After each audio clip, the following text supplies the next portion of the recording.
ప్రకారము 2006 చట్టం ప్రకారం కంటే ముందు కొట్టుకున్నటువంటి భూమి ఇది, ఇప్పుడు కొట్టుకున్నది కాదు. 2006 చట్టం ప్రకారం కంటే ముందు కొట్టుకున్న భూమి ఇది. కానీ ఇవాళ మేము 2021-22లో ఫారెస్ట్ వాళ్ళు టంచి కొట్టాం కూడా మేము ఇదే పొప్పారానికి మేము వచ్చినాము. అప్పుడు ఫారెస్ట్ వాళ్ళు ఏమన్నారు అని అంటే, మా సరిహద్దు కాడికి మేము కొట్టుకుంటా ఉన్నాము, తర్వాత మా అద్దె ఏడుకున్నది మేము కొట్టుకుంటా ఉన్నాము, తర్వాత మీరు మీ భూములు ఏడుకున్నా మీరు చేసుకోవచ్చు అని మాట్లాడినలు. మేము కూడా వాళ్ళ దగ్గరికి వచ్చినాము, వాళ్ళని అడిగినాము. అప్పుడు మీరు టంచ్ యువతల కూడా మీరు చేసుకోవచ్చు అని అన్నారు.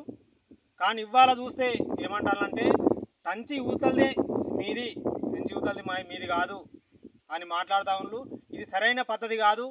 ఎందుకు అనంటే, అప్పుడు కూడా ఇప్పుడు కూడా ఏం మాట్లాడుతున్నాము అనంటే, ఇది హక్కు పత్రాలు మాకు ఇచ్చిన భూములు ఇవి, కాబట్టి మాకే చెందాలి. ఇవాళ ఎస్సీలు కాదు, ఎస్టీలు కాదు, బీసీలు వీళ్ళందరూ కూడా పేదోళ్ళే. వీళ్ళందరూ ఎవరు ఉన్నోళ్ళు కాదు. వీళ్ళందరికీ లక్షల ఎకరాల భూములు ఎవరికి లేవు.